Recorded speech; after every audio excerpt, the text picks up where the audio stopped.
तो हमारा टॉपिक है फिजिकल इक्विलिब्रियम। इक्विलिब्रियम जो 11th केमिस्ट्री में चैप्टर आता है, आपको पता है दो पार्ट्स में इसे हम डिवाइड कर सकते हैं, फिजिकल इक्विलिब्रियम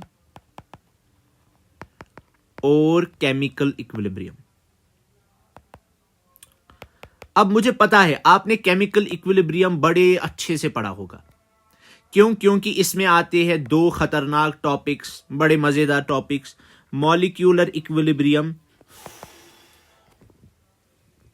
और आयनिक इक्विलिब्रियम। मॉलिक्यूलर इक्विलिब्रियम में जैसे ये famous example, PCl5 dissociates into PCl3 plus Cl2। Ionic equilibrium जैसे CH3COOH dissociates into CH3COO negative plus H positive. Okay, as simple as that. लेकिन मुझे पता है केमिकल इक्विलिब्रियम आपने पढ़ा। क्यों पढ़ा? क्योंकि इसमें से हर साल सवाल आता ही आता है, या तो मॉलिक्यूलर से या आयनिक वाले से।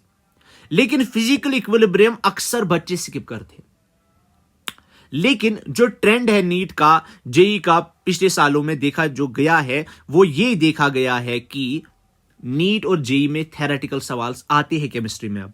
और अगर थ्योरेटिकल सवाल आएगा वो फिजिकल इक्विलिब्रियम में आ सकता है, तो एक आसान सा टॉपिक फिजिकल इक्विलिब्रियम ये हम स्किप नहीं कर सकते अब। क्यों? क्योंकि इससे थ्योरेटिकल सवाल आ सकता है, और अगर आएगा बड़ा सिंपल सवाल आएगा जो हम आसानी से कर सकते। इसीलिए फिजिकल इक्विलिब्रियम की ओर हम देखेंगे। तो बात हम करेंगे फिर फिजिकल इक्विलिब्रियम की। फिजिकल इक्विलिब्रियम की अब फिजिकल इक्विलिब्रियम में पहला टॉपिक जो है that is melting of ice. अरे भाई साहब, मेल्टिंग ऑफ आइस ये 11th का टॉपिक नहीं हो सकता, ये 11th का टॉपिक नहीं हो सकता। ये होता है एलकेजी यूकेजी का टॉपिक, मेल्टिंग ऑफ आइस। बोलो बच्चों, मेल्टिंग ऑफ आइस क्या होता है? Melting of ice sir it is the conversion of water from solid state to the liquid state. Okay fine. तो वाटर जो कि आइस बन चुका है, उससे कन्वर्ट, आइस से कन्वर्ट हो जाना लिक्विड में, वाटर में, उसी प्रोसेस का नाम मेल्टिंग ऑफ आइस। ये एक छोटा सा बच्चा भी बोल सकता है, लेकिन वो ये सारी बातें नहीं बोलेगा जो कि आपको पता होनी चाहिए। मुझे बता, अगर मैं वाटर सॉलिड का वॉल्यूम मानूंगा V1, वाटर लिक्विड का वॉल्यूम मानूंगा V2, V1 ज्यादा होगा या V2 ज्यादा होगा? सो V1 ज्यादा कि V2 ज्यादा? अगर हम जनरली देखेंगे, लिक्विड्स का वॉल्यूम ज्यादा होता है देन सॉलिड्स। लेकिन यहां पे सॉलिड का वॉल्यूम होगा ज्यादा देन लिक्विड।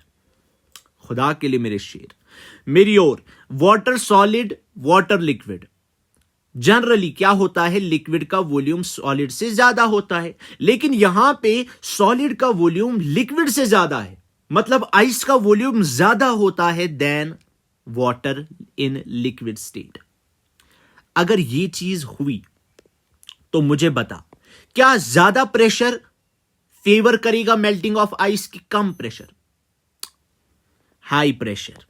ये है थ्योरेटिकल पॉइंट जो कि आता है नीट में, जेई में, और जेई के एक शिफ्ट में भी आया है ये सवाल। High pressure favours melting of ice. क्यों? अब तू मुझे बता क्यों। एक सिंपल सा लॉजिक, अगर हम प्रेशर किसी चीज पे ज्यादा करेंगे तो उसका वॉल्यूम कम होगा कि ज्यादा होगा? उसका वॉल्यूम कम होगा, वो कम प्रेस हो जाएगा। अब तेरे को पता है यहां ज्यादा वॉल्यूम है, यहां कम वॉल्यूम है। अब ज्यादा वॉल्यूम से कम वॉल्यूम की ओर जाना है तो प्रेशर तो इंक्रीज करना पड़ेगा। इसी तरीके से तू याद रखेगा इस चीज को, ठीक है ना? अब दूसरा सवाल, यह है बच्चों का सवाल, टेम्परेचर बढ़ाने से या टेम्परेचर घटाने से मेल्टिंग ऑफ आइस होगा? ऑब्वियसली टेम्परेचर बढ़ाने से। So high temperature favours melting of ice. ठीक? क्यों? क्योंकि जब टेम्परेचर ज्यादा हम इंक्रीज करेंगे तभी तो आइस से लिक्विड बनेगा। बड़ा आसान सा पॉइंट है ये। अब दूसरा पॉइंट, दूसरा टॉपिक है vaporisation of water. Vaporisation of water. अब बता मेरे को, वेपोराइजेशन ऑफ वाटर क्या होता है? बॉइलिंग ऑफ वाटर, जिसका दूसरा नाम है। सर वाटर लिक्विड में था, अब कन्वर्ट हो जाएगा वाटर गैस में, वाटर वेपर्स में। इसी चीज का नाम वेपोराइजेशन ऑफ वाटर।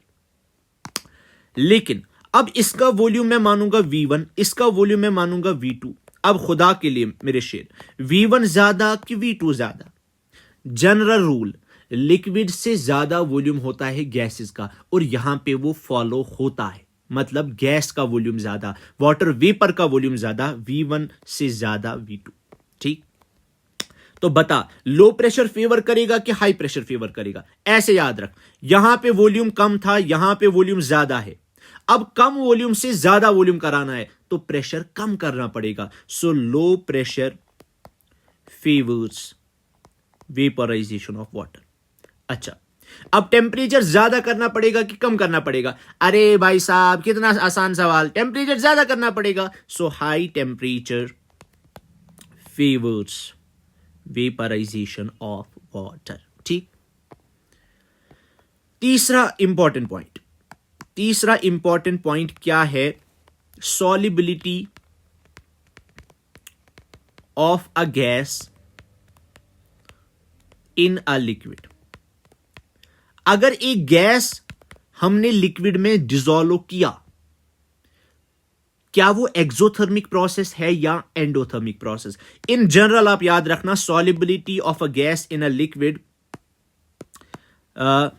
डिसोल्यूशन और solubility of a gas in a liquid is an exothermic process. ये कौन सा प्रोसेस है? Exothermic process. Exothermic process means energy निकलेगी। क्या? एनर्जी निकलेगी। Is that fine? So solubility of a gas, या आप बोल सकते हो dissolution of a gas in a liquid is an exothermic process in general, ये याद रखना। ठीक, अब अगर ये एक्सोथर्मिक प्रोसेस है, पहला पॉइंट, एनर्जी निकलेगी, तो मुझे बता, लो टेम्परेचर फेवर करेगा कि हाई टेम्परेचर फेवर करेगा? अब थोड़ा सा मसला है इसमें। अगर ये एंडोथर्मिक प्रोसेस हुआ, एंडोथर्मिक प्रोसेस मतलब इसको एनर्जी चाहिए तो हमें टेम्परेचर देना पड़ेगा। What is temperature? It's a form of energy जो हम देते हैं। अब अगर ये एक्सोथर्मिक प्रोसेस है, एनर्जी निकलेगी तो हमें टेम्परेचर नहीं देना पड़ेगा, बल्कि हमें टेम्परेचर कम करना पड़ेगा। So low temperature favours the solubility of a gas in a liquid. अच्छा, दूसरा पॉइंट, क्या प्रेशर ज्यादा करना पड़ेगा कि कम करना पड़ेगा? High pressure favours the dissolution of a gas in a liquid.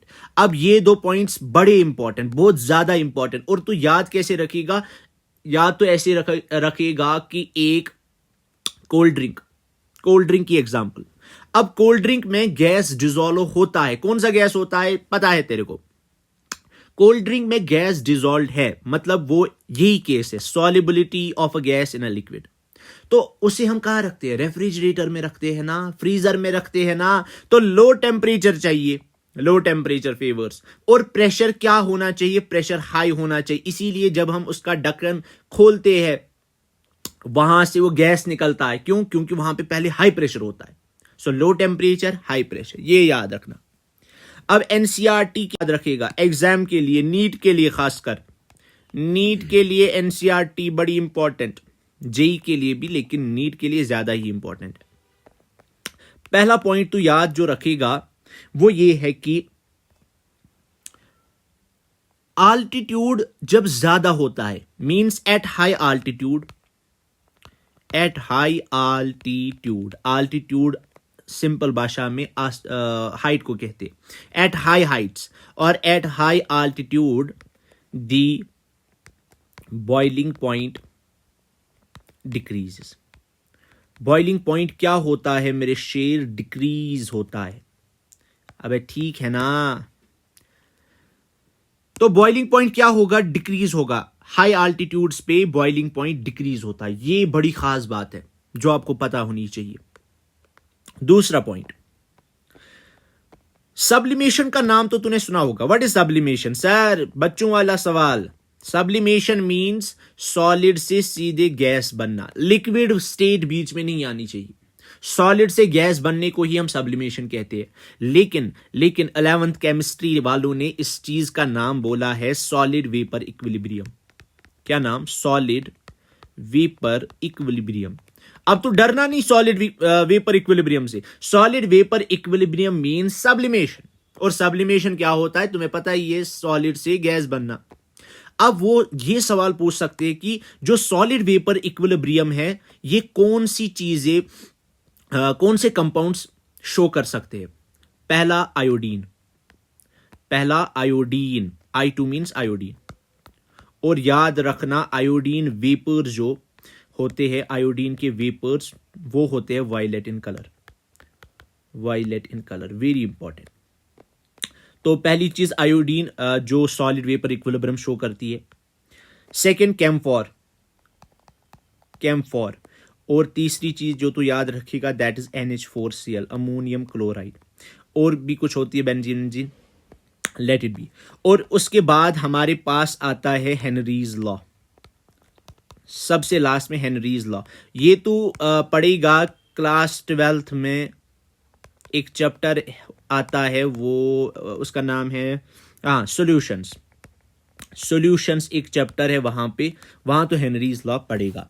लेकिन ऐसे में आसान भाषा में अगर बोलूं तेरे को हेनरीज लॉ क्या होता है.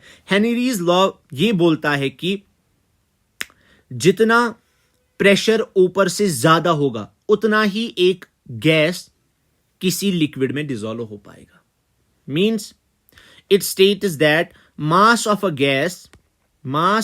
gas that dissolves in a given mass of a solvent at any temperature is proportional to the pressure of gas above the surface of solvent. Means आसान भाषा में अगर किसी लिक्विड में फॉर एग्जांपल ये हमारे पास एक लिक्विड है. इस लिक्विड में आपको कोई गैस डिसॉल्व करानी है, फॉर एग्जांपल कार्बन डाइऑक्साइड. तो जितना प्रेशर ऊपर होगा, जितना प्रेशर यहां पे आप एक्सर्ट करोगे, जितना प्रेशर होगा इस कार्बन डाइऑक्साइड गैस का या किसी चीज का, उतना ही ये कार्बन डाइऑक्साइड गैस इसमें डिसॉल्व हो पाएगा. So that is Henry's law that we will discuss अगर टाइम मिला कभी. लेकिन ये आप 12th सॉल्यूशंस में पढ़ोगे. So thank you for listening to this lecture.